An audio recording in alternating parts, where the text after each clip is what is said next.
The email that destroyed my future accidentally exposed something my university never wanted anyone to see. Part 3. Not because of the scholarship, not because of the money, because suddenly it felt like someone was paying attention. I spent the next week trying to find out who had access to the documents. I wasn't hacking anything. I wasn't breaking into systems. Everything I found was publicly available. Board meeting notes, budget documents, archived university announcements. The more I looked, the stranger things became. The university kept saying there was a financial crisis, but the public reports showed something different. Certain departments were expanding. Executive expenses were increasing. New consulting contracts were being signed. Meanwhile, scholarship funding was being reduced. Again, none of that alone proved wrongdoing. But then I found something that made me pause. A former employee had spoken at a board meeting 6 months earlier. The meeting notes only included a few lines, but one sentence stood out. Concerns were raised regarding restricted funds and reporting accuracy. Restricted funds. I knew what that meant. Money donated for a specific purpose. A scholarship fund. A research project. A student program. Money that wasn't supposed to be moved around freely. I started searching for more. That's when I found a student group I didn't even know existed. They were called Students for Financial Transparency. It wasn't a huge organization. Maybe 20 active members. Most students had never heard of them. I emailed their public contact address. I expected nothing. Instead, I got a response 2 hours later. The person who replied was named Maya. She asked to meet on campus. We met in a coffee shop off campus because, according to her, it's better not to have conversations like this inside the building. That sentence should have sounded ridiculous. Instead, it felt completely reasonable. Maya was a fourth-year student. She had also lost a scholarship. Different program. Same explanation. Funding priorities, she said. I thought I was the only one. She laughed. That's what they want everyone to think. I leaned forward. What do you mean? She pulled out a folder. Inside were copies of emails, meeting notes, and budget summaries. I started looking into this last year. Why? Because my scholarship disappeared 2 weeks after I asked why a donor-funded program was being reduced. My heart sank. Wait. What?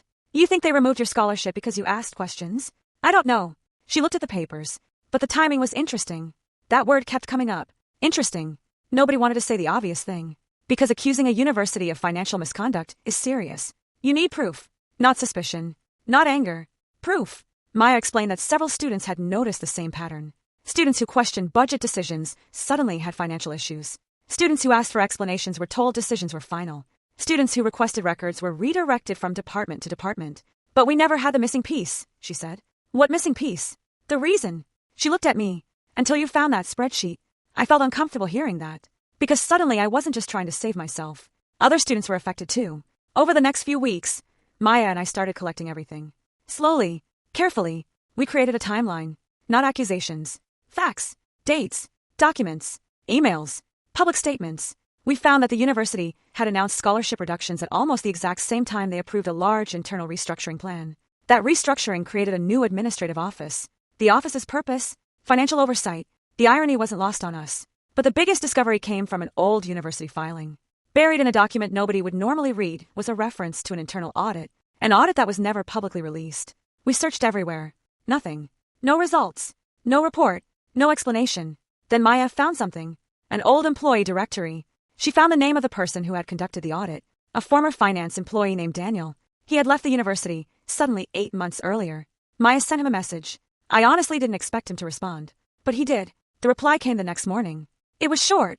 I can talk. But not over email. We met Daniel in a quiet restaurant near campus. He looked exhausted. Not angry. Not dramatic. Just tired.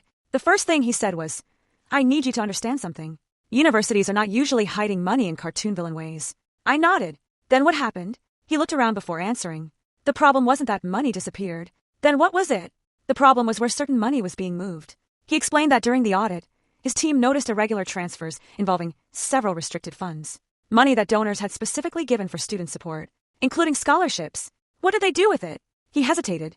Some of it was moved temporarily into other accounts. Temporarily. That was the explanation. But the reports made it look like certain funds were healthier than they actually were. I felt sick. So they made the financial situation look better? Yes.